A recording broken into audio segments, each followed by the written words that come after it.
सरस्वत्यै नमः। ॐ श्री गुरुभ्यो नमः।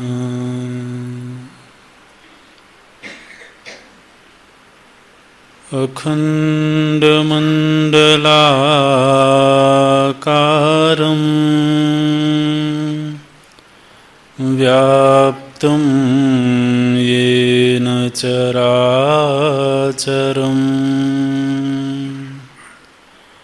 तत्पदं दर्शितं येन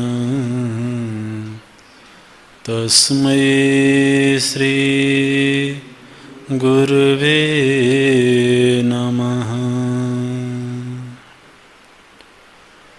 अज्ञानतिमिरान्धस्य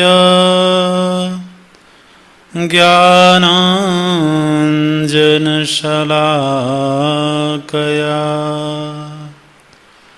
चक्षुरुन्मीलितं येन तस्मै श्री गुरुवे नमः। तस्मै श्री गुरुवे नमः।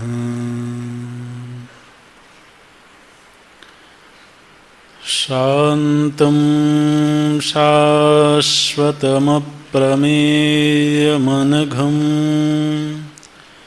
निर्वाणशान्तिप्रदम् ब्रह्मा शम्भुफणीन्द्रसेव्यमनिशं वेदान्तवेद्यं विभुं रामाख्यं जगदीश्वरं सुरगुरुं मायामनुष्यं हरिं वन्देऽहं करुणाकरं रघुवरं भूपालचूडामणिं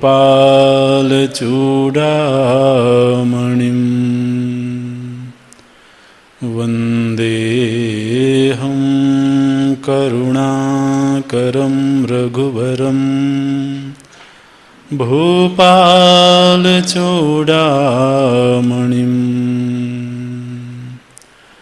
नान्या स्पृहा रघुपते हृदये स्मदीये सत्यं वदामि च भवानखिलान्तरात्मा भक्तिं प्रयच्छ रघुपुङ्गव निर्भरां मे कामादिदोषरहितं कुरु मानसं च अतुलितबलधामं हेमशैलाभदेहं दनुजवनकृशानुं ज्ञानिनामग्रगण्यं सकलगुणनिधानं वानराणामधीशं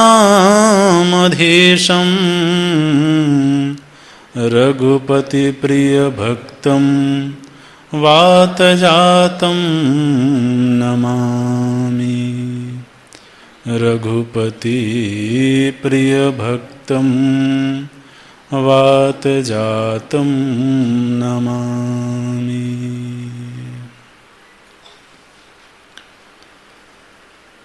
श्री राम जय जय राम, श्री राम जय राम, श्री राम जय जय राम, श्री राम जय जय राम,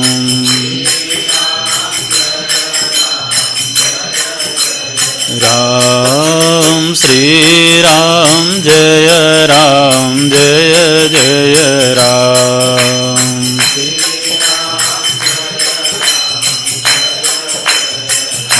राम श्री राम जय जय राम, राम श्री राम जय जय राम,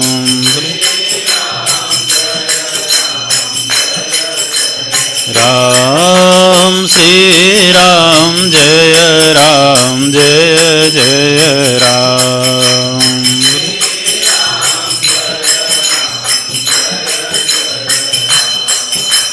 श्री राम जय जय राम, श्री राम श्री राम जय जय राम,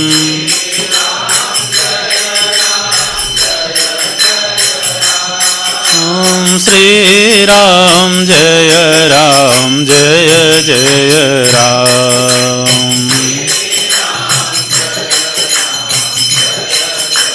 राम श्री राम जय जय राम,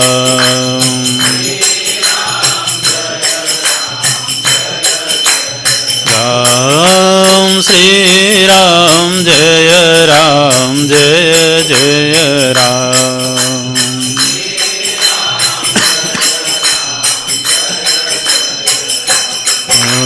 श्री राम जय जय राम,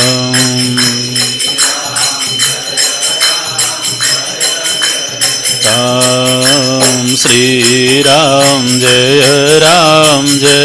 जय राम,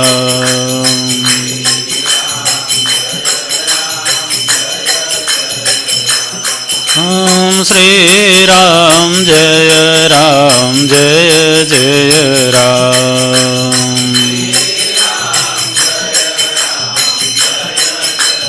राम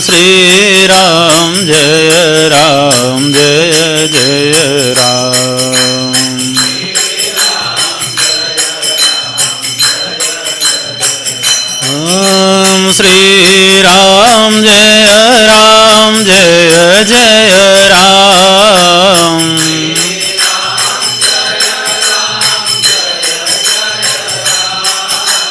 श्री राम जय जय राम,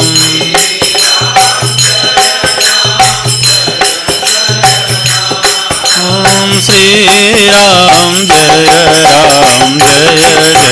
राम, श्री राम जय जय राम, श्री राम जय राम, श्री राम जय जय राम।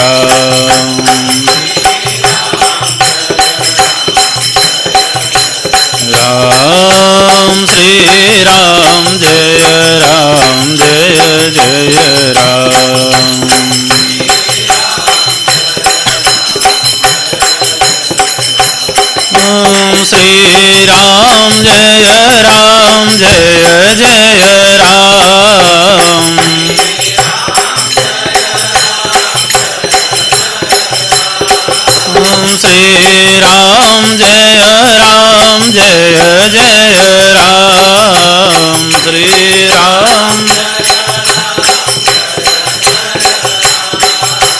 श्री राम जय जय राम श्री राम जय राम श्री राम जय जय राम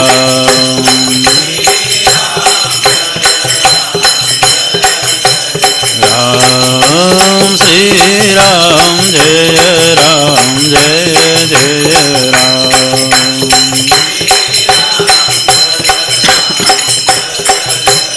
राम श्री राम जय जय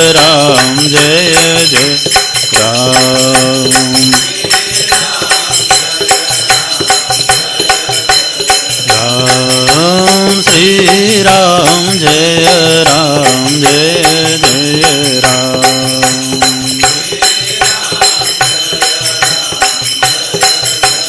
राम श्री राम जय जय राम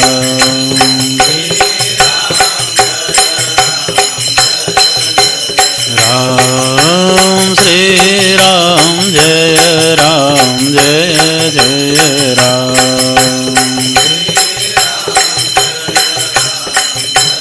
जय राम। बोलिए श्याम रामचंद्र भगवान की, श्री हनुमान जी महाराज की, श्री सद्गुरुनाथ महाराज की।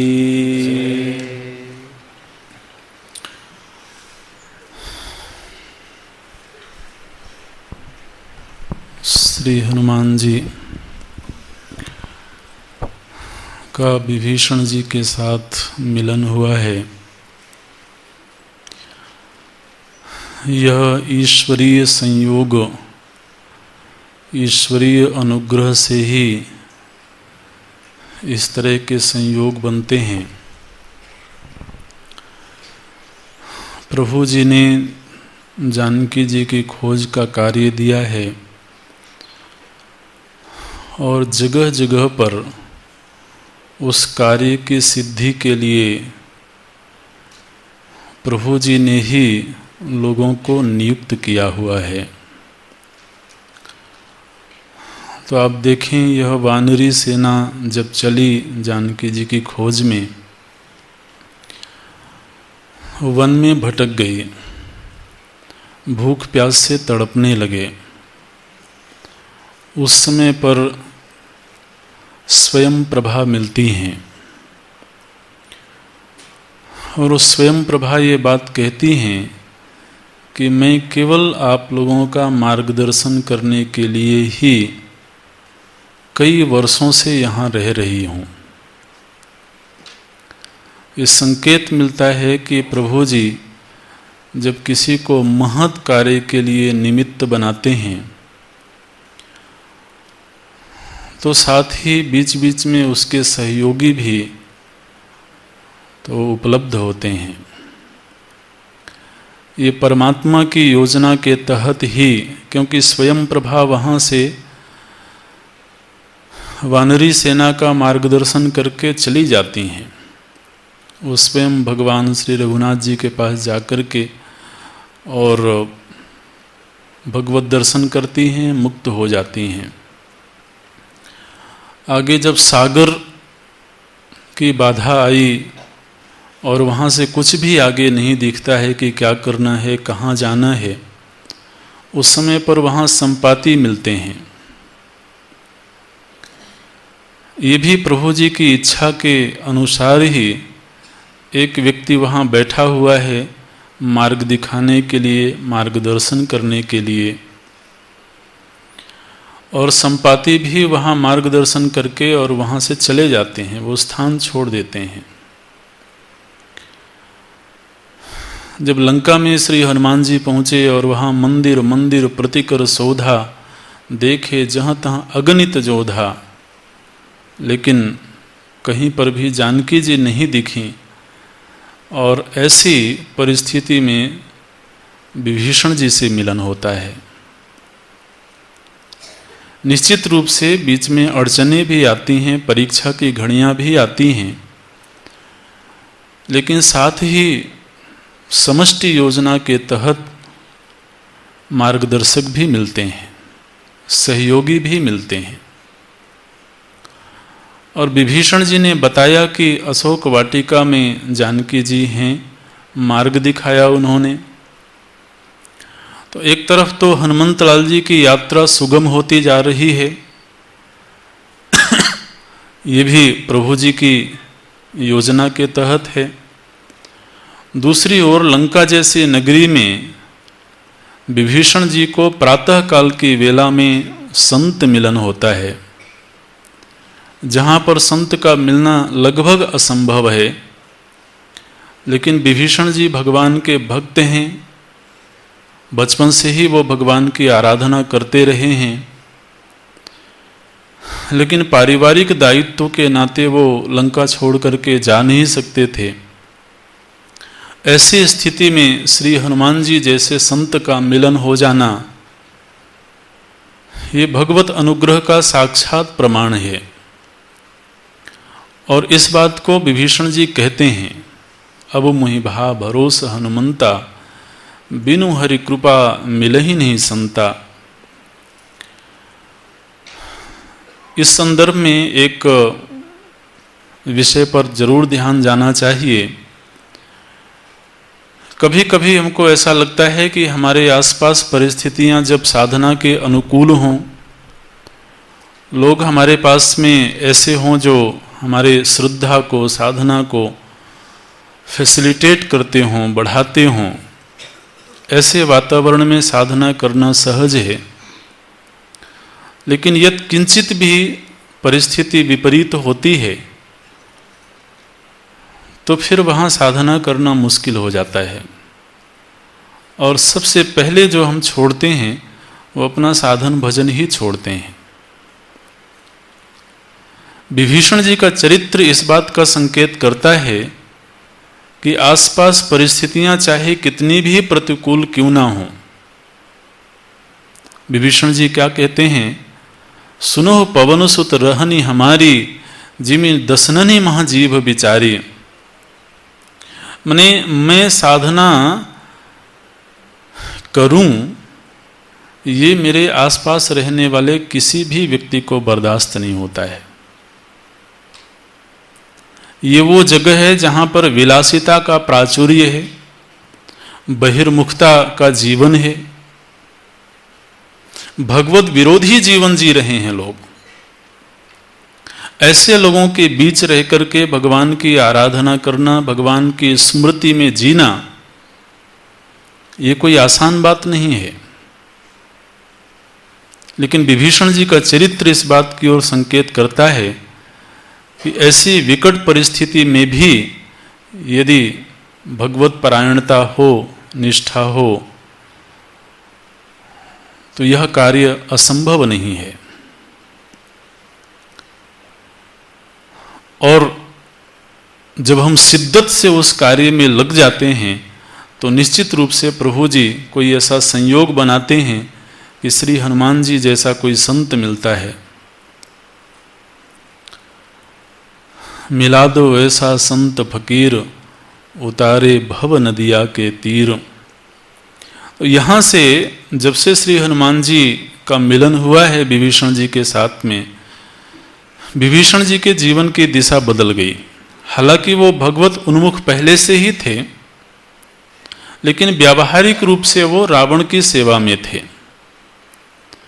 जब हनुमान जी का उपदेश प्राप्त हुआ तो वहाँ से उनका वैचारिक परिवर्तन हुआ और उनको लगा कि मैं गलत व्यक्ति की सेवा में हूँ, तो या तो इस व्यक्ति के विचारों में सुधार किया जाए और या तो फिर इससे दूरी बना ली जाए। और ये दोनों ही कार्य विभीषण करते हैं। पहला प्रयत्न यही करते हैं कि रावण को किसी भी तरीके से भगवत उन्मुख किया जाए, और जब वो अपने आप को उस कार्य में असफल पाते हैं तो रावण का त्याग कर देते हैं। श्री हनुमान जी विभीषण जी से आज्ञा लेकर के अशोक वाटिका में जाते हैं। वही बाल वानर का रूप है, शिशु वानर के रूप में हैं। अभी विभीषण जी के पास गए थे तब विप्र रूप बना लिया था उन्होंने, लेकिन पुनः जब वो अशोक वाटिका जाते हैं तो वहाँ वानरी रूप में जाते हैं। प्रातः काल की वेला है और उस समय देखते हैं कि यहाँ तो राक्षसों की भीड़ है, और आप ध्यान देंगे तो जानकी जी की सुरक्षा में तो कोई भी पुरुष नियुक्त नहीं है। वहाँ पर जो राक्षसियाँ हैं तो आप कह सकते हैं कि महिला पुलिस है जो वहाँ उनकी सुरक्षा में नियुक्त है। बिल्कुल ये मर्यादा रावण को मालूम है, और हनुमान जी को लगा कि अभी उचित समय नहीं है जानकी जी के सन्मुख जाने का। जानकी जी का दर्शन तो हो गया, माने एक साधक को ये पता तो लग गया कि परम शांति कहाँ है। इनके आध्यात्मिक पहलुओं पर भी थोड़ी सी नजर डालते रहेंगे हम लोग। तो एक साधक को गुरु कृपा से, शास्त्र कृपा से ये पता लग गया कि शांति का निवास कहाँ है, परम शांति का निवास कहाँ है। लेकिन पता लग जाने पर भी उसकी प्राप्ति हो जाए ऐसा दिखाई नहीं देता है। दृश्यते तु अग्रया बुद्ध्या सूक्ष्मया सूक्ष्मदर्शी भी। तो ये समझ हो जाने पर भी, ये पता लग जाने पर भी कि परम शांति वास्तव में वहाँ है जहाँ अशोक है, लेकिन पता लग जाने पर भी उसका साक्षात्कार हो जाए, उससे मिलन हो जाए, इसमें अभी एक दूरी है, अभी एक यात्रा करना है, बीच में कुछ अड़चने हैं। तो हनुमान जी ने देख लिया कि जानकी जी कहाँ हैं और किस रूप में हैं, लेकिन अभी उचित समय नहीं है, इसलिए वो उसी शिंशुपा वृक्ष, कहीं कहीं रामायण में शिंशुपा वृक्ष नाम भी आता है, अशोक वृक्ष भी नाम आता है, तो उसी वृक्ष की डालियों के बीच में, पत्तों के बीच में जाकर के छिप गए। और देखिए समष्टि योजना के तहत ही घटनाएं घट रही हैं कि इसी रात्रि में रावण को भी स्वप्न आया है। रावण को स्वप्न हुआ है कि कोई बानर आया है लंका में, और उस बानर ने जानकी जी को देख लिया है। रावण इस बात की प्रतीक्षा में है। अब थोड़ा अब तक जो जानकारी रही होगी उससे हटके कुछ बात करते हैं। रामायणों में ऐसा प्रसंग आया कि रावण इस बात की प्रतीक्षा में है कि राम कब लंका आएंगे और कब मेरा वध करेंगे। इस बात की प्रतीक्षा में रावण है। आखिर आज हनुमान जी आए हैं और आज ही रावण जानकी जी के पास क्यों आया? ये भी कोई एक योजना होगी, एक सुनियोजित घटना घटनी होगी।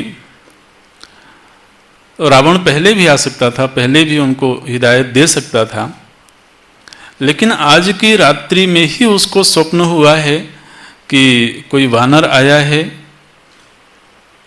और उस वानर ने जानकी जी को देख लिया है, और वो वानर कहीं अशोक वाटिका में ही छिपा हुआ है। तो रावण को लगता है कि इस समय पर जाकर के मैं यदि जानकी जी को प्रताड़ित करता हूं, उनको अपशब्द कहता हूं, तो निश्चित रूप से मेरे कहे हुए अपशब्दों को वो वानर भी सुनेगा,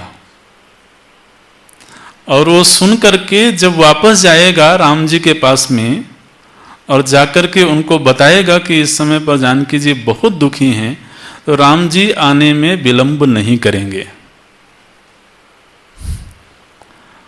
इस संकल्प के तहत तो रावण आता है वहां पर जानकी जी के पास में। संग नारी बहु किए बिना बनावा, तो श्री हनुमान जी देखते हैं कि रावण आया है अपनी पत्नियों के साथ में, और वहां आकर के जानकी जी को कुछ अपशब्द कहता है। कह रावण सुन सुमुख सयानी, मंदोदरी आदि सब रानी, तब अनुचरी करूपन मोरा, एक बार बिलो की मम ओरा। तो तुम एक बार भी मुझे स्वीकार कर लो तो मैं अपनी इन श्रेष्ठ पत्नियों को तुम्हारी दासी बना दूंगा। इस तरह से रावण प्रस्ताव रखता है। जानकी जी तो नतमस्तक हैं, नीचे की ओर देख रही हैं, लेकिन अब चूंकि इस समय पर प्रसंग है, रावण के साथ कुछ चर्चा करनी है, कुछ बात करनी है, वार्तालाप करनी है। तो तृणधरी ओट कहती वैदेही एक सांकेतिक व्यवहार है। तो शास्त्रों में ऐसा वर्णन आता है कि जो पति परायण पत्नी होती है उसको सीधे ही परपुरुष से वार्ता नहीं करनी चाहिए, बीच में कोई एक पर्दा होना चाहिए। तो उस मर्यादा का निर्वाह करते हुए जानकी जी ने प्रतीक के रूप में एक घास का तिनका उठा करके सामने रख दिया। एक सांकेतिक अभिव्यक्ति है कि मेरे और तुम्हारे बीच में एक पर्दा है, एक सीमा रेखा है, और मैं उस सीमा रेखा के बाहर नहीं जाऊंगी, तुम भी उस सीमा रेखा के भीतर नहीं आओगे, क्योंकि इस तरह की गलती एक बार हो चुकी है। इसलिए तो तृणधरी ओट कहती वैदेही, सुमिरि अवधपति परम स्नेही। अपने प्रभु की अखंड स्मृति में है जानकी जी, और वो रावण से कहती हैं। अब देखिए, ये जो पति परायणता है, या आध्यात्मिक दृष्टि से देखें तो भगवत परायणता है। इस समय पर जानकी जी अकेली हैं, व्यावहारिक दृष्टि से असहाय हैं, लेकिन जो बल है, आत्मबल है, वो रावण के सामने में भी निर्भीक होकर के बोलती हैं। किसी भी प्रकार का मन में कोई भय नहीं है। बोलती हैं, सठ सूने हरि आने मोहि। तुम अपने आप को इतना बड़ा समझते हो, तुम ये कहते हो। अन्य रामायण में प्रसंग आता है महाराज कि कौन कौन देवता रावण की किस सेवा में नियुक्त हैं। तो वहां पर वर्णन आता है कि इंद्र देवता पानी भरने में लगे हुए हैं, तो ब्रह्मा जी सुबह शाम वेद पाठ सुनाते हैं। रावण जब सोकर के उठता है या सोने जाता है, तो वहां पर जितनी दैवीय सत्ताएं हैं सब तो रावण की सेवा में लगे हुए हैं। ऐसा प्रभावशाली रावण है, और इस रावण के सामने जानकी जी बिल्कुल निर्भीक होकर के बोलती हैं, तुम अपने बल पराक्रम का बखान करते हो, जबकि तुम्हें यह बात याद रखनी चाहिए कि तुम एक अबला स्त्री को हर करके लाए हो, और वो भी अकेले में। अगर तुम्हारे भीतर पराक्रम था तो तुम्हें राम जी की उपस्थिति में मुझे हरना चाहिए था, लेकिन सठ सूने हरि आने ही मोहि, सूनापन देख करके, इसका मतलब तुम भयभीत थे। इसका मतलब है तुम्हारे मन में डर था राम जी के प्रति। बोलती हैं, अधम निलज्ज लाज नहीं तो ही। तो इस तरीके से तुम हर के ले आए, और इस समय पर अकेली देख करके तुम अपने बल पराक्रम का बखान करते हो। जानकी जी ने एक बड़ा सुंदर दृष्टांत दिया है। बोलती हैं, आप ही सुनी खद्योत सम राम ही भानु समान। बोलती हैं, रावण तुम्हारी जो शक्ति है ना, जिस शक्ति का तुम प्रदर्शन कर रहे हो, जिस वैभव का तुम प्रदर्शन कर रहे हो, तुम्हारा वैभव केवल इतना ही है जितना जुगनू में प्रकाश होता है। जुगनू तो आप जानते होंगे, एक छोटा सा कीड़ा होता है, अंधेरे में वो जलता है। तो रावण ने कहा था, यहाँ पर गोस्वामी जी ने ज्यादा विस्तार से वर्णन नहीं किया है, लेकिन वहां रावण ने जानकी जी से कहा कि अरे तुम किस राम की प्रतीक्षा में हो? जो वनवासी राम है, स्वयं उसके पिता ने उसको देश निकाला दे दिया है, हर तरह से असहाय है, उसके पास कोई सेना भी नहीं है, और वो लंका आने में भी असमर्थ है। यदि वो वास्तव में तुमसे प्रेम करता तो कब का आ गया होता। इस तरीके से बहुत सारी बातें रावण कहता है। तो उसके जवाब के रूप में जानकी जी कहती हैं कि रावण, तुम्हें ऐसा लगता है कि तुम राम जी के सामने बहुत बड़े हो, तुम्हारी औकात केवल इतनी ही है कि तुम एक जुगनू की भांति हो और श्री रघुनाथ जी सूर्य की भांति हैं। आप ही सुनि खद्योत सम, राम ही भानु समान। आप विचार करें तो इतना सार्थक दृष्टांत है ये जो खद्योत होता है, जुगनू होता है। महाराज, जुगनू और सूर्य, इन दोनों की यदि तुलना की जाए तो जुगनू में प्रकाश है, लेकिन उस प्रकाश से किसी दूसरे को प्रकाश नहीं मिलता है। जुगनू के प्रकाश में आप पुस्तक पढ़ सकते हैं। आप जुगनू जो है स्वयं तो प्रकाशित होता है, लेकिन उसके प्रकाश से दूसरे को प्रकाश नहीं मिलता है। दूसरी बात, जुगनू को अपने आप को प्रकाशित करने के लिए अंधेरे की आवश्यकता है।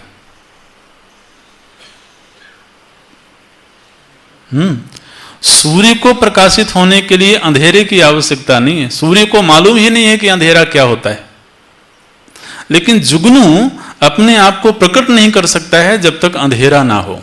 अभी इस समय पर यदि जुगनू दिखे तो पता नहीं लगेगा कि जुगनू यहां पर है। समाज में कुछ ऐसे लोग होते हैं जो वैभव संपन्न होते हैं, लेकिन वो वैभव का प्रदर्शन वहीं कर पाते हैं जहां पर असहाय लोग होते हैं। असहायों के बीच ही अपनी प्रतिष्ठा का प्रदर्शन करते हैं लोग। वो रावण की तरह है। और ऐसे लोग अपने आसपास के लोगों को असहाय बनाए रखना चाहते हैं, ताकि दूसरे लोग कमजोर बने रहें, अनपढ़ बने रहें, असहाय बने रहें, ताकि उनके बीच में मैं विशिष्ट बन करके रहूं।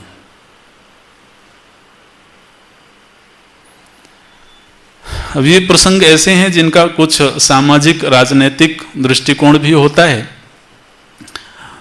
लेकिन आप स्वयं ही विचार करिएगा। समाज में ऐसे लोग होते हैं, राजनीति में ऐसे लोग होते हैं, हमारे इतिहास में ऐसे राज परिवारों में ऐसे लोग हुए हैं जिन्होंने अपने जनता को हमेशा गरीब बनाए रखा, हमेशा कमजोर बना के रखा, दरिद्र बना करके रखा, अनपढ़ बना के रखा, ताकि उनके बीच में वो प्रकाशित होते रहें। यदि समाज का हर व्यक्ति पढ़ा लिखा हो गया, हर व्यक्ति समर्थ हो गया, तो उनको कौन पूछेगा? और उनके उस बड़प्पन से, उनके उस वैभव से किसी का कोई उपकार नहीं हुआ। तो रावण की यह प्रकृति है। रावण के शासन में कोई भी रावण सदृश दूसरा पैदा नहीं हो सकता है, अन्यथा रावण की महिमा घट जाएगी। तो वो विलास उपलब्ध कराता है, उसके जो भी परिकर हैं, उसके परिजन हैं, उनको विलास उपलब्ध कराता है, लेकिन किसी को ऊपर उठने नहीं दे सकता है। विभीषण जी थोड़ा ऊपर उठते रहे हैं, लेकिन किसी शाप की वजह से रावण उनको रोक नहीं सकता था। इसलिए विभीषण की अपनी एक अलग पहचान थी लंका की सत्ता में, और उसी अलग पहचान की वजह से तो रामायुध अंकित गृह, अन्यथा विभीषण जी को स्वतंत्रता कहाँ मिल सकती थी कि अपने महल में राम जी के आयुधों को अंकित कर सके। लेकिन विभीषण को एक स्वातंत्र्य प्राप्त था वहां पर। और जानकी जी कहते हैं कि तुम्हारा जो वैभव है, तुम्हारी जो प्रतिष्ठा है, वो केवल खद्योत की भांति है। तुम स्वयं तो प्रकाशित हो सकते हो, लेकिन तुम किसी का उपकार नहीं कर सकते हो। और तुम्हें स्वयं प्रकाशित होने के लिए अंधेरे की आवश्यकता है। उजाले में तुम्हारी कोई सामर्थ्य नहीं है। और राम जी के विषय में बात कर रहे थे। राम जी तो जगत प्रकाश से प्रकाशक रामू। श्री रघुनाथ जी तो सूर्य की भांति हैं, उन्होंने कभी अंधेरे को देखा ही नहीं है, और सारे जगत को प्रकाश उन्हीं से प्राप्त होता है। तो बोलती हैं, आप ही सुनी खद्योत सम राम ही भानु समान, परुष वचन सुनी काढ़िए से बोला अति खिसियान। तो रावण यहाँ पर महाराज जब जानकी जी को इस तरह से निर्भीक वचन बोलते हुए रावण देखता है तो बेचारा खिसिया जाता है। वो ये बलवान की ये बड़ी कमजोरी है, जो अपने पराक्रम का प्रदर्शन करता है उसका ये बड़ा कमजोर पक्ष होता है कि उसके सामने यदि कोई निर्भीक होकर के रहे तो बेचारा टूटने लगता है। तो यहाँ पर रावण जो है वो बिल्कुल असहाय सा महसूस करने लगा, और आया तो था केवल समझाने के लिए, लेकिन वो तलवार निकाल करके और मारने के लिए दौड़ता है जानकी जी की ओर। मंदोदरी हाथ पकड़ लेती है और मना कर देती है कि आपको ऐसा नहीं करना चाहिए। रावण समझाता है, वहाँ जो दासियां हैं सेवा में नियुक्त हैं उन सभी को समझाता है कि आप सीता जी को समझाइए, 1 महीने का वक्त देता हूँ मैं, 1 महीने के भीतर ये मेरा वर्ण कर ले, मुझे स्वीकार कर ले, अन्यथा तो मैं इसके जीवन का अंत कर दूंगा। और वहाँ जो भी दास दासियां हैं, राक्षसियां, उन सभी को समझाता है कि किसी भी प्रकार से साम दाम भय भेद जैसे जो भी तरीका ठीक लगे, डरा करके समझा करके इसको किसी भी तरह से तैयार कर लो। और वो चला जाता है वहाँ से वापस। अभी जो राक्षसियां हैं ये महाराज इतना विकराल रूप धारण करती हैं, कभी कभी ये सब स्वेच्छाचारिणी हैं, अलग अलग रूप धारण कर सकती हैं, जानकी जी को डराती हैं और जानकी जी डर भी जाती हैं, कभी कभी बहुत भयभीत हो जाती हैं। ये ऐसा प्रसंग है, यहाँ पर बड़ा दारुण प्रसंग है। जानकी जी को लगता है प्रतीक्षा करते करते बहुत दिन गुजर चुके हैं और प्रभु जी के आने की अभी तक कोई खबर नहीं मिल रही है। और जानकी जी थोड़ा दुखी हो जाती हैं और दुखी हो करके वो तो अब ऐसा सोचने लगे कि मुझे अपने प्राण अंत कर लेने चाहिए। जीवन धारण करने का अब कोई प्रसंग दिखाई नहीं देता है। एक तरफ रावण की एक कटु बातें हैं और दूसरी तरफ राम जी के आने की कोई खबर नहीं है। वहां पर वो जो राक्षसियों की सेना है उसका नेतृत्व कर रही हैं त्रिजटा। त्रिजटा नाम राक्षसी एका, राम चरण रति निपुण विवेका। अब देखिए फिर एक ऐसा चरित्र सामने आता है जहां पर लंका में ही कोई एक स्त्री है जो राम जी का भजन करती है। राम चरण रति। त्रिजटा कौन है? बोले राम जी के चरणों में उसके मन में प्रीति है। ये त्रिजटा तो विभीषण की सहचरी है, ऐसा प्रसंग आया रामायणों में। तो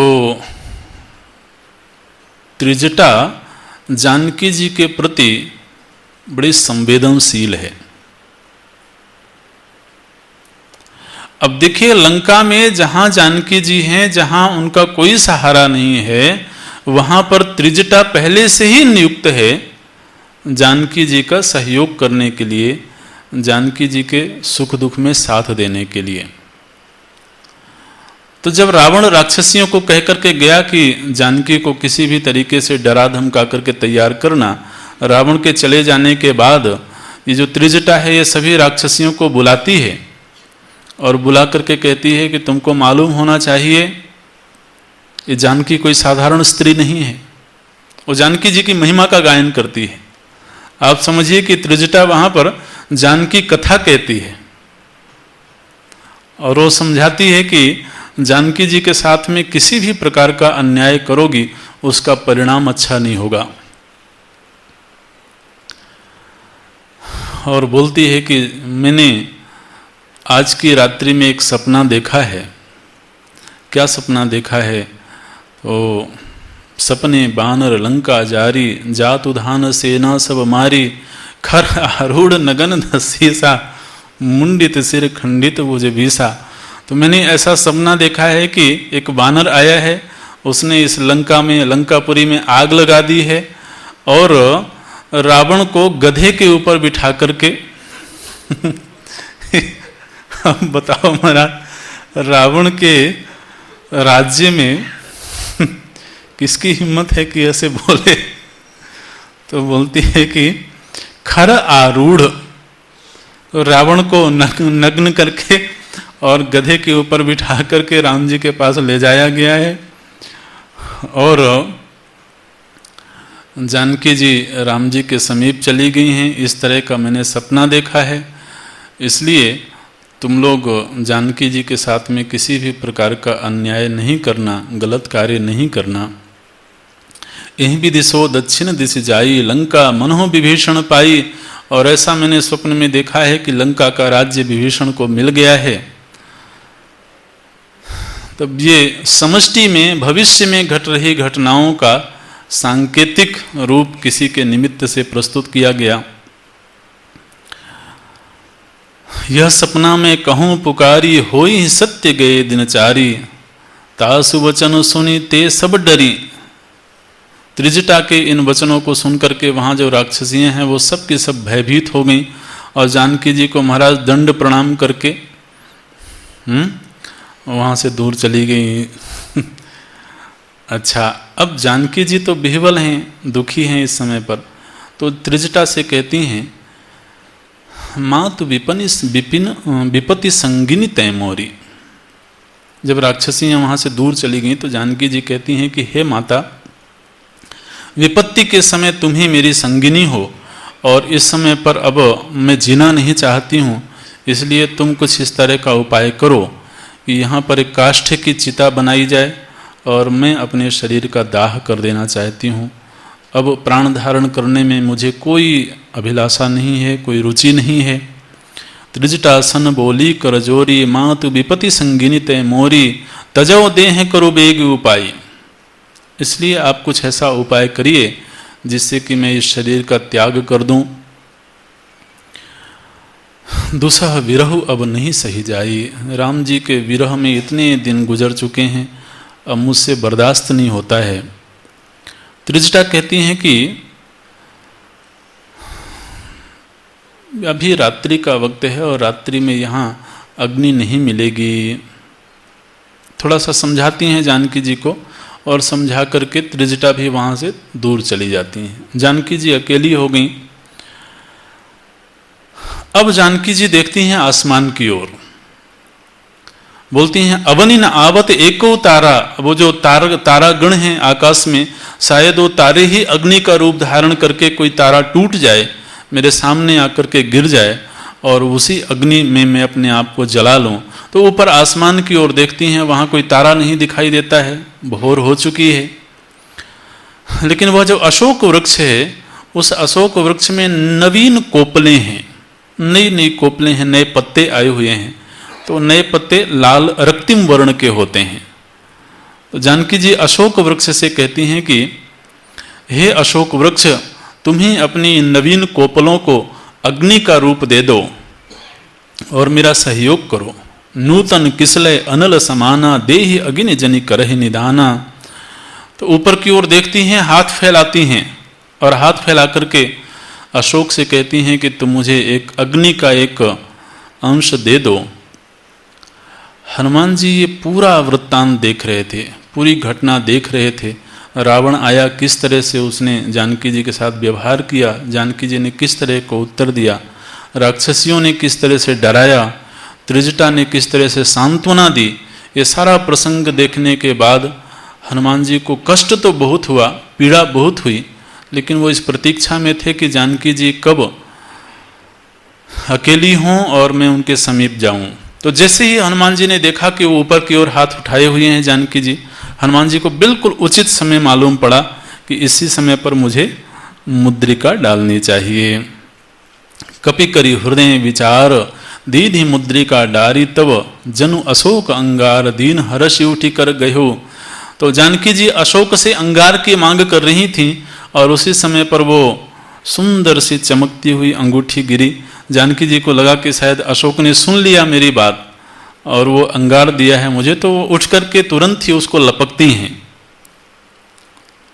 अब देखिए, जिस समय पर जानकी जी तो नीचे की ओर मुख करके बैठी हुई थी, उस समय यदि अंगूठी गिराई जाती तो हो सकता है कि जानकी जी ध्यान नहीं देती।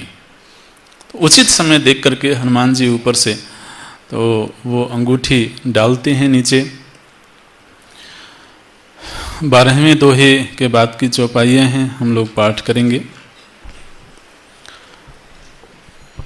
तब देखी मुद्रिका मनोहर, तब देखे मुद्रिका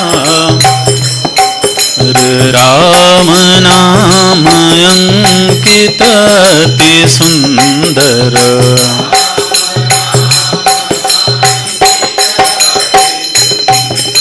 चकित चितव मुदरी पहचानी,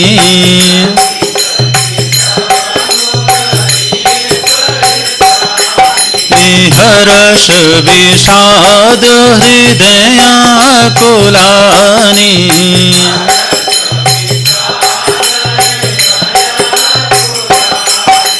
जीति कोसक अजय रघुराई,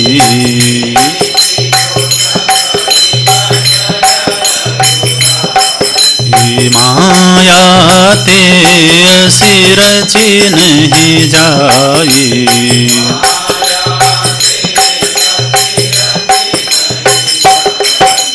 सीता मन विचार करना,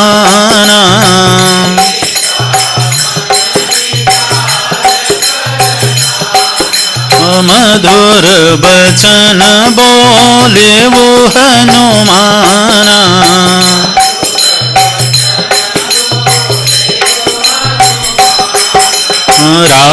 रामचंद्र गुण बरने लागा, रामचंद्र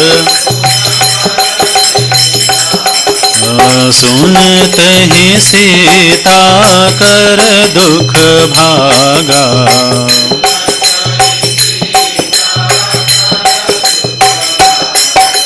लागी सुने श्रवण मन लाई,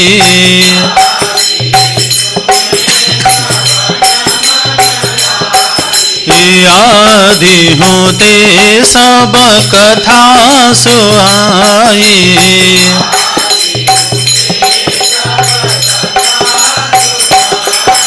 श्रवणामृत जेहि कथा सुहाई।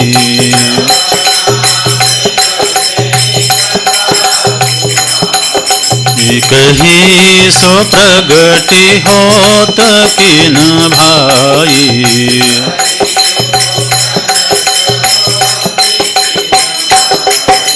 तब हनुमंत निकट चली गया वो।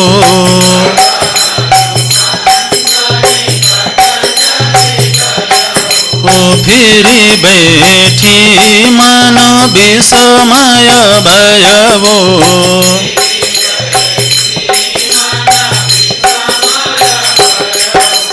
राम दूत में मातु जानकी। राम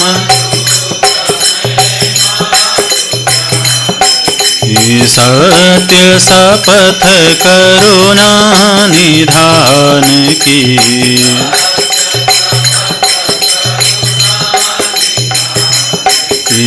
राम दूत में मातु जानकी। राम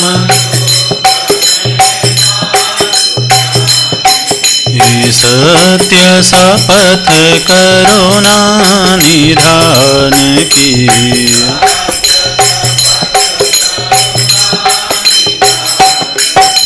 यह मुद्रिका मातु में आनी,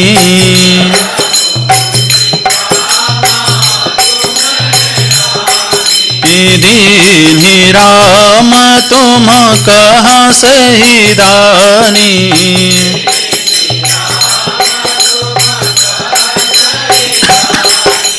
नर वानर ही संग कहो कैसे,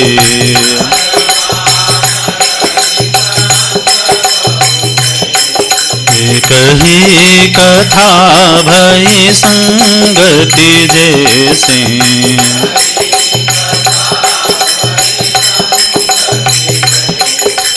कही कथा भई संगति जैसे,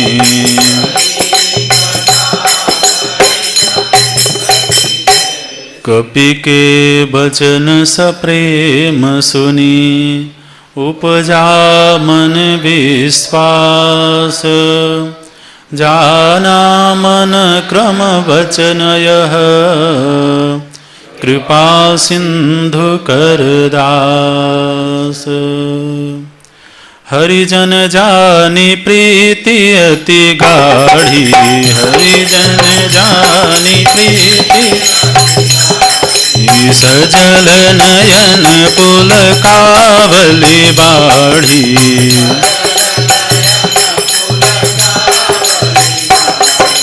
बूढ़त बिरह जलधि हनुमाना,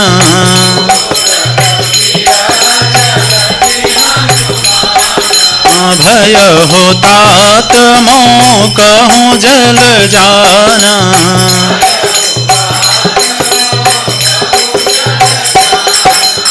अब कहो कुशल जामो बलिहारी,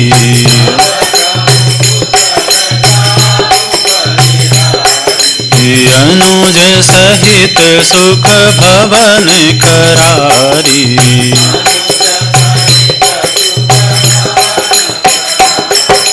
कोमल चित कृपाल रघुराई,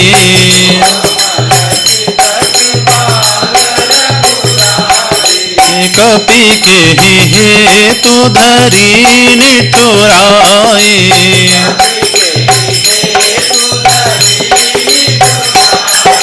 सहज बानी सेवक सुखदायक,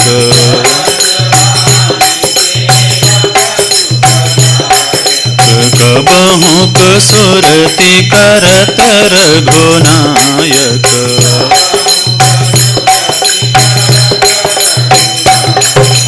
सहज बानी सेवक सुखदायक,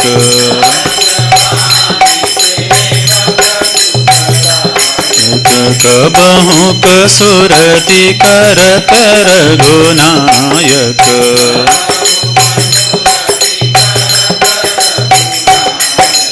कबहु नयन मम शीतलताता,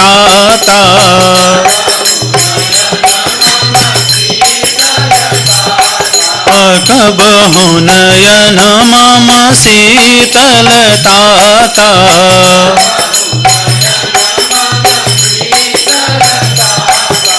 हुई हहि निरखि श्याम मृदु गाता,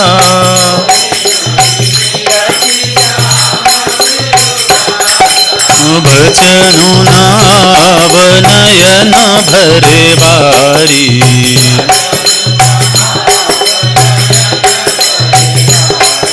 यह नाथ हों निपट विसारी,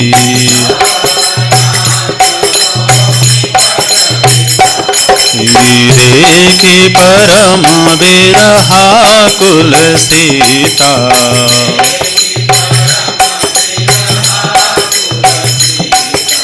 बोला कपि मृदु बचन विनीता,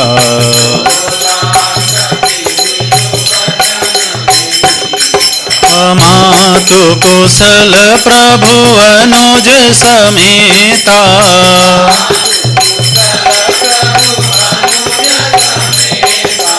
तब दुख दुखी सुकृपा निकेता,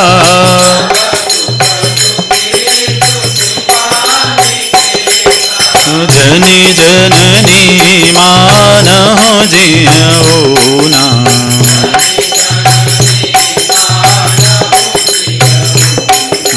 तुम ते प्रेम राम के दूना,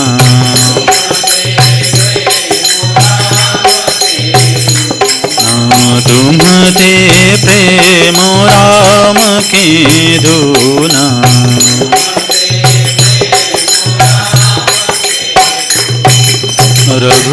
भक्ति कर संदेशु अब सुनो जननी धरि धीर अस कहि कपि गद गद भयवो भरे विलोचन नीर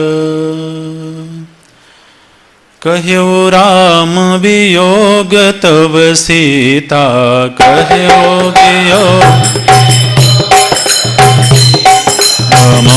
कहूँ सकल भये विपरीता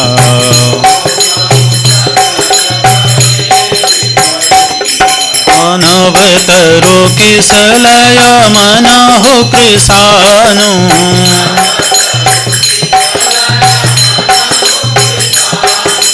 काल निशा समनिशि शशि भानु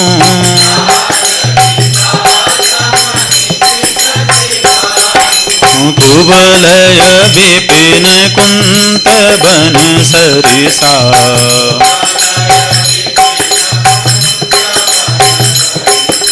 वारिद तपत तेल जनु बरिसा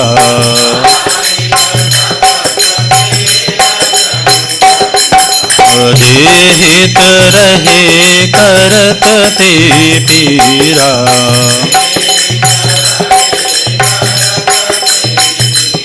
उर्ग श्वास सम त्रिविध समीरा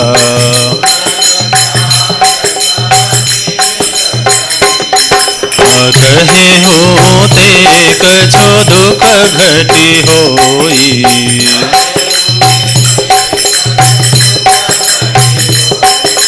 काहे कहूँ यह जान न कोई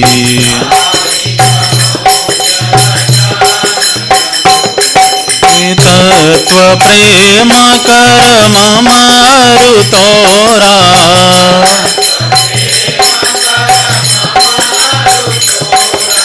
जानत प्रियाए को मनो मोरा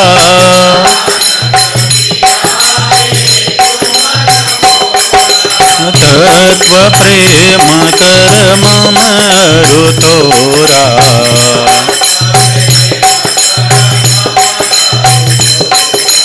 जानत प्रियाए को मनो मोरा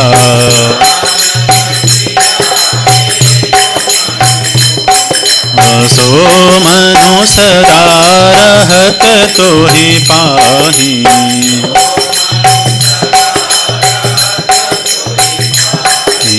जानो प्रीति रसोयत नहीं माही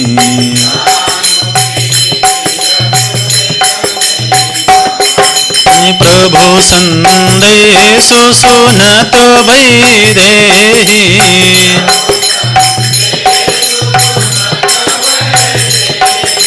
मगन प्रेम तन सुधि नहीं तेहि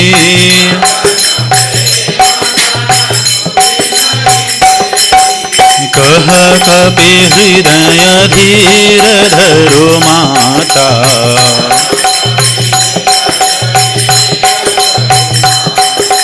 सुमिरो राम सेवक सुखदाता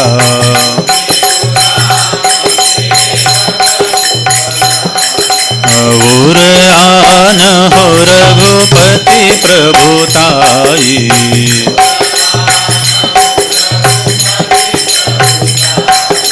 सुनी मम बचन तजहो कदराई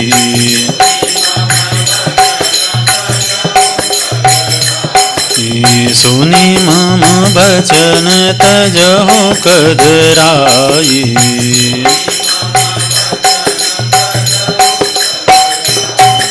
निशिचर निकर पतंग समा रघुपति बान कृशानु जननी हृदय धीर धरो जरे निशाचर जानु।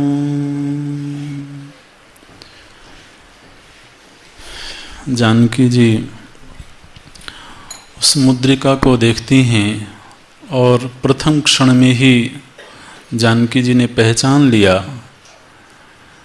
राम नाम अंकित अति सुंदर चकित चितव मुद्री पहचानी। उस मुद्रिका को पहचान करके चकित हो जाती हैं, थोड़ा सशंकित हो जाती हैं। मन में ऐसा थोड़ा भय का भाव आ गया कि ये मुद्रिका यहाँ कैसे आ गई। ये मुद्रिका तो रघुनाथ जी के पास में थी, रघुनाथ जी पर विजय कौन प्राप्त कर सकता है। तो एक तो माया से इस मुद्रिका को बनाया नहीं जा सकता है। हो सकता है कभी, ये मायावियों का नगर है, रावण स्वयं मायावी है, तरह तरह के छल करता है, प्रपंच करता है, लेकिन ये मुद्रिका माया से नहीं बनाई जा सकती है। माया से क्यों नहीं बनाई जा सकती?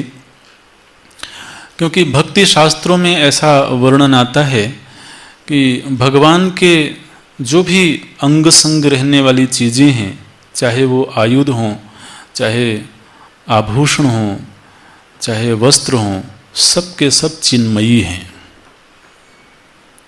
भगवान की सन्निधि में जो भी हैं वो कुछ भी माइक नहीं है, पांच भौतिक नहीं है, वो सब चिन्मय तत्व के ही बने हुए अलग अलग रूप हैं। तो ये मुद्रिका भी चिन्मयी है, ये माइक नहीं है, इसलिए माया के द्वारा ऐसी मुद्रिका की रचना नहीं की जा सकती है। तो जानकी जी मन ही मन थोड़ा भयभीत होती हैं, सोचती हैं माया ते असी रची नहीं जाई, जीती को सकई अजय रघुराई।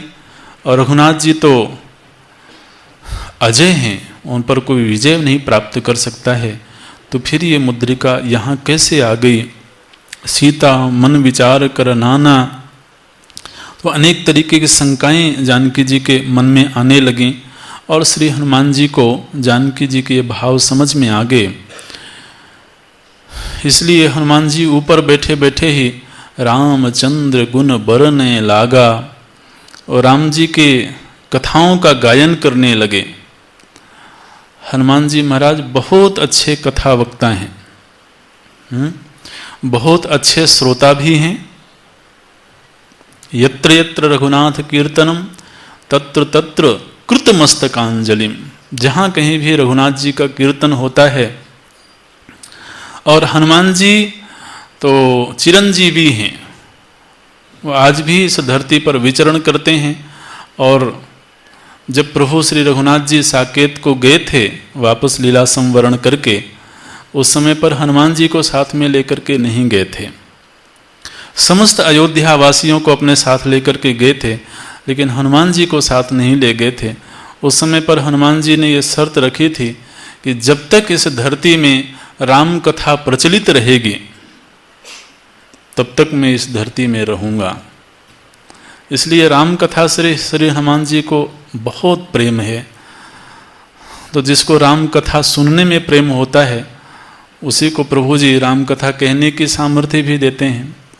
तो श्री हनुमान जी बहुत अच्छे कथा वक्ता भी हैं। तो आप देखेंगे कि विभीषण जी के सामने गए, वहाँ भी राम जी की कथाओं का गायन करते हैं प्रातःकाल की वेला में। और राम कथा ऐसी है जिसके लिए कोई बहुत पृष्ठभूमि की आवश्यकता नहीं है। जहाँ कहीं भी राम भक्त मिल जाएं, राम जी के प्रेमी मिल जाएं, वहीं राम कथा का संयोग बन जाता है।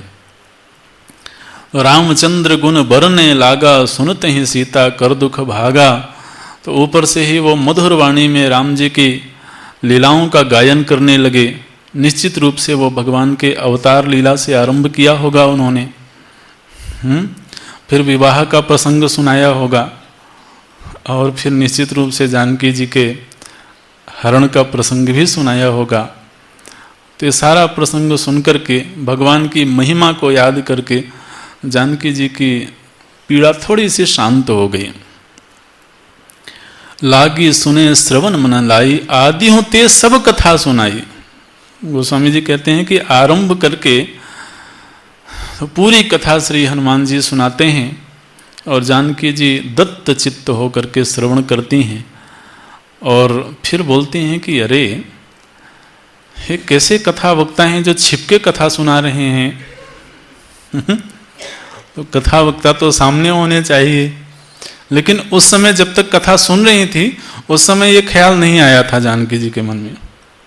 तो बीच में जानकी जी ने कुछ बोला नहीं कि जो कथा सुना रहे हैं वो सामने प्रकट होवे, क्योंकि उस समय कथा में ऐसे मन लग गया था कि उनको याद ही नहीं रहा कि उनको सामने बुलाना चाहिए, उनको प्रणाम करना चाहिए।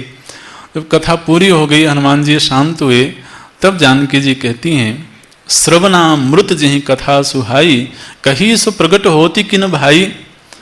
निश्चित रूप से कोई अपने भाई बंधु ही हो सकते हैं जो राम जी की ऐसी मधुर कथा सुनाते हैं। तो बोलते हैं, हे भाई तुम मेरे सामने प्रकट क्यों नहीं होते हो, छिप करके कथा क्यों सुनाते हो। हनुमान जी बिल्कुल बहुत उचित समय पर उचित कार्य करते हैं। तो जब जानकी जी ने कहा कि आप सामने प्रकट हो जाओ, तब हनुमंत निकट चली गए हो। तो हनुमान जी उतर करके जानकी जी के समीप में गए, सामने जाकर के बैठे। महाराज जानकी जी ने कभी मन में सोचा भी नहीं होगा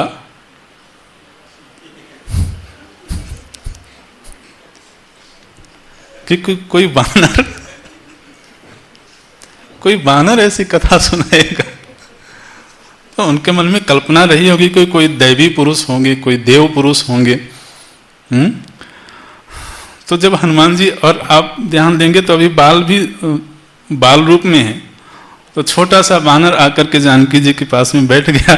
जानकी जी अपना मुख फेर लिया, फिर बैठी मन विस्मय में हो। उनको बड़ा विस्मय हुआ कि ये बानर कहाँ से आ गया भाई, मैंने तो कथा वक्ता को बुलाया था। तो फिर बैठी मन विस्मय भयो, उनकी ओर से मुख मोड़ लिया। उनको लगा कि शायद कोई राक्षस ही होगा जो वानरी वेश बनाकर उसके सामने आकर के बैठ गया है। हनुमान जी देखिए, हनुमान जी को लगा, बोलो बताओ तो भला, माता जी ने मुझे बुलाया और जब मैं माता के सन्मुख गया तो मुख फेर लिया इन्होंने। तो बोलते हैं कि राम दूत मैं मातु जानकी, हे माता जानकी मैं राम जी का दूत हूं। क्या प्रमाण है कि आप राम जी के दूत हो। बोले प्रमाण कहां से खोज के लाऊं, तो मैं राम जी की ही शपथ ले लेता हूं, सत्य शपथ। और आपको मालूम होगा कि जानकी जी राम जी के प्रति हमेशा जो संबोधन करती थी वो संबोधन होता था करुणा निधान। जानकी जी जब भी राम जी को बुलाती थी, जब भी उनको संबोधित करती थी, तो करुणा निधान कह के बुलाती थी जानकी जी। तो इस समय पर हनुमान जी याद करते हैं, बोलते हैं सत्य शपथ राम जी की नहीं, करुणा निधान की। मैंने हनुमान जी संकेत कर रहे हैं कि मैं सीक्रेट जानता हूं, इसलिए मैं कोई अन्य नहीं हूं, कोई पराया नहीं हूं। सत्य शपथ करुणा निधान की, यह मुद्रिका मातु में आनी। हे माते, ये मुद्रिका मैं ही लेकर के आया हूं, और राम जी ने प्रमाण के रूप में ये मुद्रिका दी है मुझे। सही दानी दीन ही राम तुम कहाँ सही दानी। तो साक्षी के रूप में, प्रमाण के रूप में श्री रघुनाथ जी ने मुझे ये मुद्रिका दी है, ताकि मैं आपके सन्मुख होऊंगा, आप नहीं पहचान पाएंगे, लेकिन इस मुद्रिका को तो आप अवश्य पहचान लेंगे। तो इसलिए मैं रामदूत हूँ, राम जी का भक्त हूँ, और मैं आपका संदेश लेने के लिए यहाँ आया हूँ। जानकी जी बिल्कुल पहचान गई और बोलती हैं कि अब जानकी जी की स्मृति में ये कभी था नहीं, क्योंकि जानकी जी जब तक रघुनाथ जी के साथ में थी तब तक वानरों के साथ तो कोई संग हुआ नहीं था। इसलिए निश्चित रूप से जानकी जी के आने के बाद ही वानरों के साथ राम जी का संग हुआ होगा। तो पहला प्रश्न यही करती हैं, नर बानर ही संग कहूं कैसे। ये राम जी ने वानरों का संग कब से कर लिया भाई। तो आप जरा वो प्रसंग सुनाइए। तो कही कथा वही संगति, जैसे हनुमान जी ने वो प्रसंग सुनाया, सुग्रीव जी के साथ में किस तरह से मित्रता हुई, वो सारा प्रसंग, प्रवर्षण पर्वत का प्रसंग सुनाया हनुमान जी ने। कपि के वचन सप्रेम सुनि उपजा मन विश्वास, जाना मन क्रम वचन यह कृपा सिंधु कर दास। और जानकी जी को पूरा भरोसा हो गया कि ये राम जी का दास है और अब एक अपनापन का भाव आ गया। जानकी जी को लगता है कि मैं इनके सन्मुख अपने हृदय की पीड़ा कह सकती हूँ। और महाराज यहाँ पर आप पढ़ेंगे तो जानकी जी ने बड़े भावुकता के साथ, बड़ी भावुक वाणी में तो हनुमान जी से अपने हृदय की बात कही है। अब कहूँ कुशल जाऊं बलिहारी, अनुज सहित सुख भवन खरारी। तो हनुमान पहले आप तो ये बताओ कि रघुनाथ जी कैसे हैं, वो प्रसन्न चित्त हैं कि नहीं, वो आनंद से हैं कि नहीं। सबसे पहले तो आप ये बताओ। जहां तक मेरी स्थिति है तो मेरी स्थिति तो तुम देख ही रहे हो। मुझे अपनी स्थिति का कोई दुख नहीं है, कोई कष्ट नहीं है, लेकिन मुझे कष्ट केवल इतना है कि राम जी इतने दिनों से आए क्यों नहीं, इतने दिन गुजर गए, उन्होंने मुझे भुला क्यों दिया। तो बोलती हैं कोमल चित कृपाल रघुराई।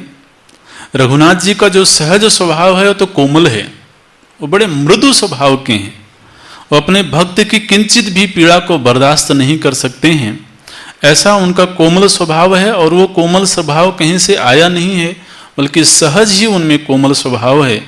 लेकिन ऐसा लगता है कि आज के दिन उन्होंने निष्ठुरता को धारण कर लिया है। कपि कही हेतु धरी निठुराई, ऐसे निष्ठुर तो श्री रघुनाथ जी हैं नहीं। वो तो अपने भक्त के वश में होते हैं, भक्त के दुख में वो दुखी हो जाते हैं। और इतने दिन गुजर गए, मैं उनके विरह में व्याकुल हूँ और अभी तक उन्होंने मेरी खबर नहीं ली है। तो निष्ठुरता उन्होंने धारण कर लिया है, निष्ठुर है नहीं वो, तो जरूर कोई ना कोई तो कारण होगा, कोई ना कोई निमित्त होगा जिसकी वजह से उन्होंने निष्ठुरता को धारण किया है। सहज बानी सेवक सुखदायक, प्रभु जी तो हमेशा अपने सेवक को सुख देने के लिए विवश होते हैं। जैसे लोग कहते हैं ना बानी, ये गोस्वामी जी ने बानी शब्द का प्रयोग कई जगह पर किया है राम जी के स्वभाव का वर्णन करते समय।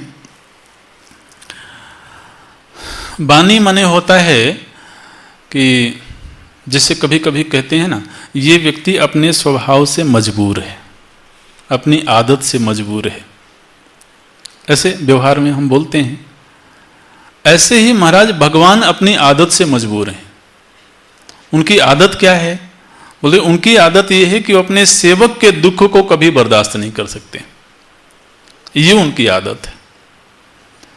तो जानकी जी उस स्वभाव को याद दिलाती हैं। सहज बानी सेवक सुखदायक, कबहु को सुरति करत रघुनायक। हे रघुनाथ जी, क्या वो हनुमान जी, क्या रघुनाथ जी कभी हमारी याद करते हैं? कबहु नयन मम शीतल ताता, हुई हैं निरखी श्याम मृदु गाता।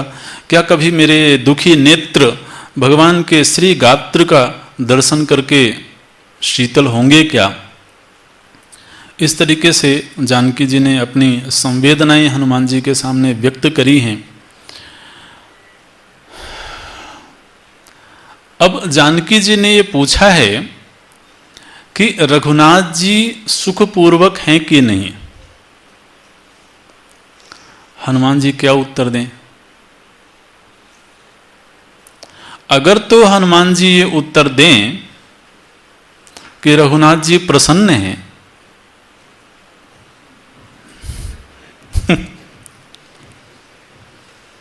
तो ये उचित नहीं होगा। तुम बताओ, हम तो यहां उनके विरह में दुखी हैं और उधर वो प्रसन्न है। अच्छा, अब हनुमान जी यदि ये उत्तर दें कि राम जी बहुत दुखी हैं, तो जानकी जी का दुख और बढ़ जाएगा, है ना। अगर उत्तर ये दिया जाए कि वो सुखी हैं, तो ये प्रेम की ये पहचान नहीं है, और उत्तर ये दिया जाए कि वो दुखी हैं, तो अभी तो वो जानकी जी के दुख को थोड़ा सा शांत करने के लिए हनुमान जी आए हैं, और वो सुनेंगे कि रघुनाथ जी बहुत दुखी हैं, तो हृदय की पीड़ा और बढ़ जाएगी। क्या उत्तर दिया जाए? हाँ, बोलियो तो तब जब बोलने की रीत जानो। तो हनुमान जी महाराज बोलते हैं, बड़े उचित तरीके से बोलते हैं मातु कुशल प्रभु अनुज समेता।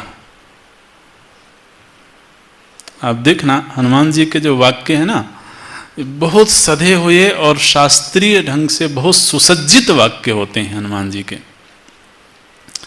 और जब प्रथम मिलन हुआ था रघुनाथ जी के साथ में हनुमान जी का, उस समय हनुमान जी ने जिस तरह से प्रश्न किया था, उसी से राम जी समझ गए थे कि ये तो कोई साधारण व्यक्ति नहीं है, क्योंकि इनके जो वक्तृत्व कौशल है, जो बोलने का ढंग है, जो भाषा का प्रयोग करते हैं, ये बहुत शास्त्रीय सधी हुई भाषा है। तो हनुमान जी बोलते हैं कि हे माता, वैसे तो अनुज के साथ में वो कुशल हैं। हनुमान जी ने ये नहीं कहा कि प्रसन्न है,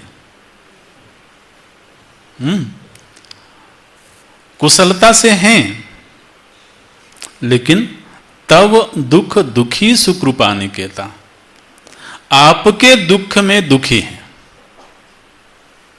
ये बहुत उचित वक्तव्य है। पारिस्थितिक दृष्टि से तो कोई दुख नहीं है उनको, कुशलता से है, माने उनकी जो परिस्थिति है वो परिस्थिति उनके अनुकूल है पूरी तरह से, चाहे वो शारीरिक परिस्थिति हो चाहे बाह्य परिस्थिति हो, तो पारिस्थितिक दृष्टि से वो दुखी नहीं है, लेकिन आपके विरह में अवश्य दुखी है। इससे अच्छा और कोई उत्तर हो नहीं सकता था इस प्रसंग में। तो हनुमान जी बोलते हैं, मातु कुशल प्रभु अनुज समेता, तब दुख दुखी सुकृपा निकेता, जनि जननी मानव जी ऊना, तुम ते प्रेम राम के दूना, रघुपति कर संदेश अब सुन जननी धरि धीर, अस कही कपि गदगद भयो भरे विलोचन नीर। और देखिए रघुनाथ जी जब हनुमान जी चले थे उस समय पर रघुनाथ जी ने कुछ संदेश भी दिया था जानकी जी के लिए, लेकिन उस समय पर राम जी ने क्या संदेश दिया था ये गोस्वामी जी ने वहां नहीं बताया। आप यदि प्रसंग को याद करें तो अंत में जब हनुमान जी राम जी को प्रणाम करने आते हैं विदा होने से पहले, तो उस समय पर राम जी निकट बुलाते हैं हनुमान जी को और केवल मुद्रिका देते हैं, और मुद्रिका देकर के वहां केवल इतना कहते हैं कि कही बल बिरह बेग तुम आयो। वहां पर गोस्वामी जी केवल इतना संकेत करते हैं कि राम जी ने कहा कि आप हमारा पराक्रम बताना जानकी जी को, और जानकी जी के विरह में हम भी दुखी हैं, ये प्रसंग सुनाना और शीघ्रता से आ जाना। लेकिन जानकी जी के लिए व्यक्तिगत रूप से राम जी ने कुछ संदेश भी दिया था, वहां पर हनुमान गोस्वामी जी ने बताया नहीं, क्योंकि अगर वहां पर गोस्वामी जी बता देते तो यहां पर फिर संक्षेप में बताना पड़ता, क्योंकि एक ही प्रसंग को दो जगह पर तो दोहराना तो ये साहित्य की कला नहीं है। तो अब यहाँ पर हनुमान जी बोलते हैं कि रघुनाथ जी ने आपके प्रति कुछ संदेश भेजा है, आप कृपा करके वो संदेश सुनिए। रघुपति कर संदेश अब सुनो जननी धरि धीर, अस कही कपि गदगद भयो भरे विलोचन नीर। और संदेश वाहक हों तो महाराज हनुमान जी के जैसे संदेश वाहक हों। जब हनुमान जी संदेश सुनाना शुरू करते हैं उस समय पर अपने व्यक्तित्व को हनुमान जी ने छिपा लिया। अब वाणी हनुमान जी की है, मुख हनुमान जी का है, लेकिन बोल रहे हैं श्री रघुनाथ जी। अच्छा संदेश वाहक वही होता है जो जिसका संदेश लेकर के आता है हू बहू वैसे का वैसा ही सुना दे, बिना उसमें कुछ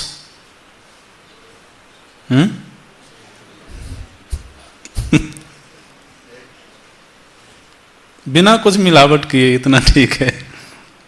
प्रायः हम लोग भी किसी किसी का संदेश लेकर के जाते हैं, लेकिन पता नहीं संदेश वैसे का वैसा ही सुनाते हैं कि अपना ही कोई संदेश सुना के चले आते हैं। तो हनुमान जी कहते हैं कह्यु राम। अब यहां से वक्तव्य देखना, कह्यु राम। अब राम जी कहते हैं, क्या कहते हैं? वियोग तव सीता। अब देखिए हनुमान जी बोलते तो ये भाषा नहीं बोलते, राम जी क्या कह रहे हैं कि हे सीता तुम्हारे वियोग में। हनुमान जी बोलते तो भाषा थोड़ी अलग होती, हे माता आपके वियोग में राम जी दुखी हैं। लेकिन अब यहां पर राम जी बोल रहे हैं, हनुमान जी नहीं बोल रहे हैं, तो बोलते हैं वियोग तब सीता, मोह कहूँ सकल भय विपरीता। हे सीते, आपके वियोग में मेरी जो परिस्थिति है वो पूरी तरह से विपरीत हो गई है। क्या परिस्थिति हो गई है? बोले अब जो नव पल्लव हैं, वृक्ष में जो नवांकुर आते हैं, नए पत्ते आते हैं, ऐसा लगता है कि वो नए मृदुल पत्ते नहीं हैं, बल्कि वो अग्नि जल रही है, अग्नि की ज्वाला जल रही है। रात्रि मुझे कालरात्रि की तरह भयावह लगती है, चंद्रमा मुझे सूर्य की तरह तपाता है। कुबले विपिन कुंत वन सरिसा, बारिद तपत तेल जनु वर्षा। जो कमलों की पंक्तियां हैं वो इस समय पर सूल की तरह चुभती हैं, और बरसात होती है तो ऐसा लगता है कि गर्म तेल बरस रहा है। उन्हें संकेत यह है कि इस समय मन आपके विरह में इतना दुखी है कि प्रकृति में जो शीतल चीजें हैं वो शीतलता उत्पन्न नहीं करती, बल्कि दाह उत्पन्न करती हैं। जे हित रहे करत ते पीरा, उरग श्वास सम त्रिविध समीरा। इस समय जो त्रिविध वायु बह रही है, शीतल मंद सुगंधित वायु प्रवाहित होती है, लेकिन इस समय ऐसा लगता है कि जैसे सांप फुफकार रहा हो। सांप जब फुफकारता है तो उसमें विष भी होता है, उसमें गर्माहट भी होती है। ऐसी ये वायु मुझे पीड़ा दे रही है। और यहाँ पर जो श्री रघुनाथ जी ने प्रेम संदेश दिया है, ये महाराज दुनिया में बड़ा अद्भुत है, अपने तरह का अन्यतम है। और ऐसे सुंदर प्रेम की परिभाषा श्री रघुनाथ जी ने प्रस्तुत करी है। ये दो पंक्तियां हैं, बड़ी सुंदर हैं। तत्व प्रेम कर मम अरु तोरा, जानत प्रिया एक मन मोरा। ये प्रेम संदेश है। पहले तो परिस्थिति का वर्णन हुआ, और अब प्रेम की पराकाष्ठा क्या होती है उसके लिए श्री रघुनाथ जी बोलते हैं कि हे जानकी, हमारे और आपके बीच में किस तरह का प्रेम है, इसको आप ध्यान से विचार करेंगे। बोलते हैं तत्व प्रेम कर मम अरु तोरा। मेरे हृदय में आपके प्रति जो प्रेम है और आपके हृदय में मेरे प्रति जो प्रेम है, इस प्रेम के रहस्य को केवल मेरा मन जानता है। अब प्रथम वाक्य सुन करके तो थोड़ा अजीब लगता है।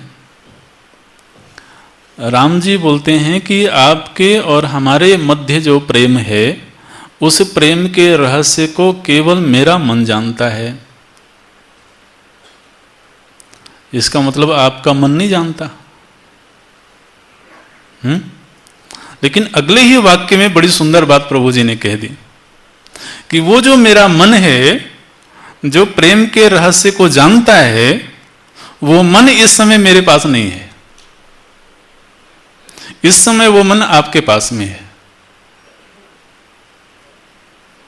ये कहने का ऐसा निराला ढंग है।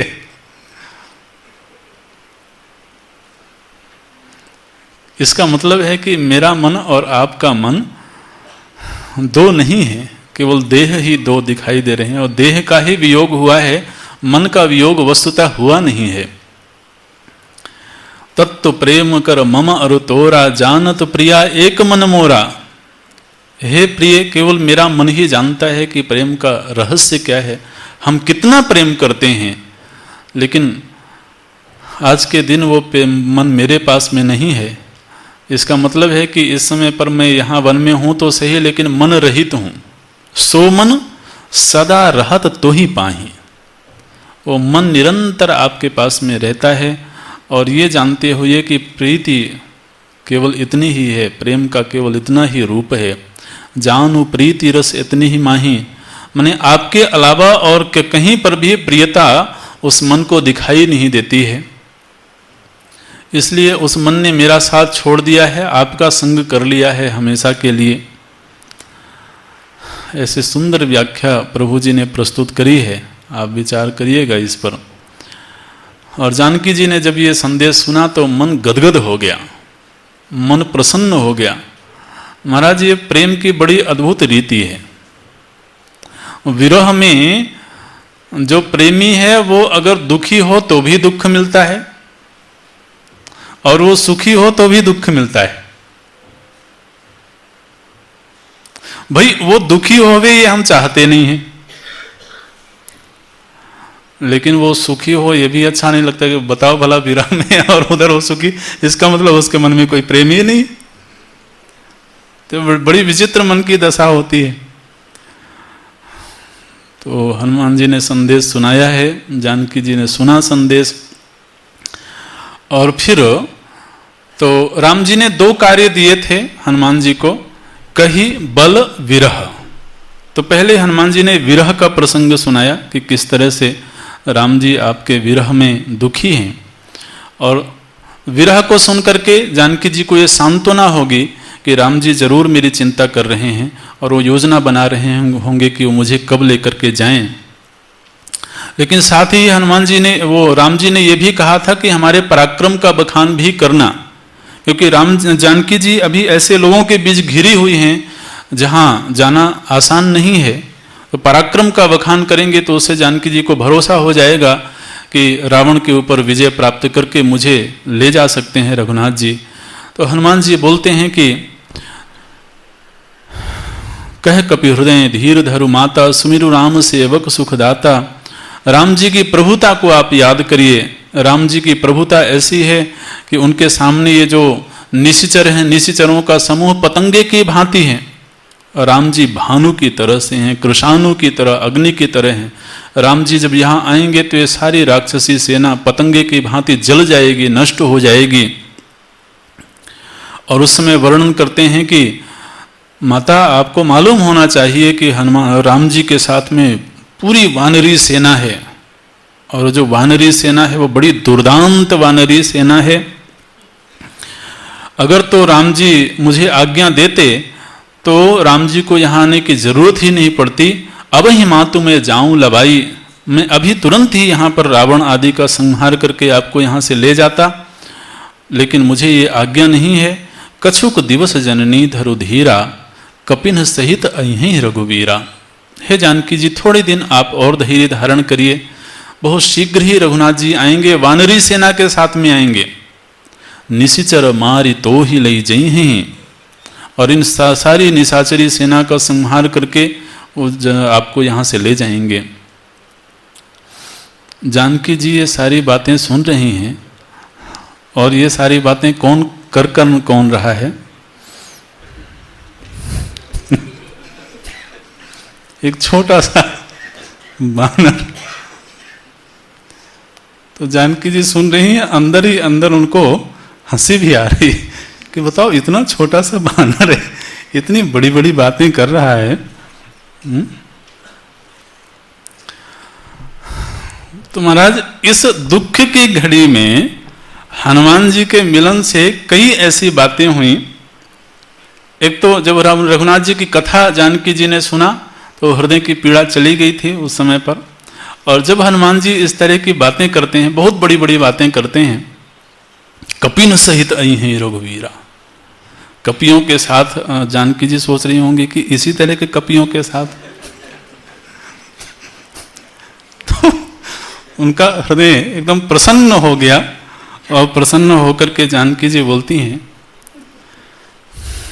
आप देखना चौपाई बड़ी, थोड़ा सा विनोद भी है उसमें, थोड़ा सा व्यंग्य भी है। जानकी जी कहती हैं सुत कपि सब तुम्हें समाना। बोलती हैं सुत कपि सब तुम्हें समाना। जिन कपियों के साथ राम जी आएंगे, रावण का संहार करेंगे, क्या वो सब कभी तुम्हारे बराबर ही हैं? क्यों? आपको इसमें संशय क्यों है? जात उधान अति भट्ट बलवाना। ये जो राक्षस है ना बहुत बलवान है। मोरे हृदय परम संदेहा। जानकी जी कहती हैं अगर तो तुम्हारे बराबर ही वानरी सेना होगी तो मुझे बड़ा संदेह हो रहा है। हनुमान जी माता जानकी जी के मुख से सुत शब्द सुनना चाहते थे। हनुमान जी शुरू से ही मातु मातु मातु बोले चले जा रहे थे। जानकी जी ने एक बार भी पुत्र कह के नहीं पुकारा था, लेकिन जब ये थोड़ा सा विनोद का प्रसंग आया और जानकी जी के मुख से निकल गया, हैं सो तो कभी सब तुम ही समाना। और बस हनुमान जी कृतकृत्य हो गए, कृतार्थ हो गए। हनुमान जी यही चाहते थे कि जानकी जी मुझे अपने पुत्र के रूप में स्वीकार कर लें, और इस कार्य में हनुमान जी सफल हो गए। हनुमान जी की ये सफलता है कि जानकी जी का चित्त प्रसन्न हो गया, दुख जाता रहा, और सुपुत्र के रूप में जानकी जी ने अपना लिया। अब चूंकि पराक्रम भी राम जी का दिखाना है, तो फिर हनुमान जी विकराल रूप धारण करते हैं जानकी जी के सामने, ये विश्वास दिलाने के लिए कि वानरी सेना कोई छोटी सेना नहीं है। कनक भूधराकार शरीरा समर भयंकर अति बलवीरा। तो इस तरह से हनुमान जी ने अपना विकराल रूप दिखाया, जानकी जी को भरोसा हो गया, और फिर छोटा सा रूप बना करके पुनः बैठ गए।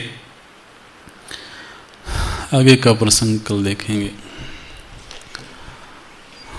ओम पूर्णमदः पूर्णमिदं पूर्णात् पूर्णमुदच्यते पूर्णस्य पूर्णमादाय पूर्णमेवावशिष्यते। ओम शांति शांति शांति। हरि ओम श्री गुरुभ्यो नमः। हरि ओम।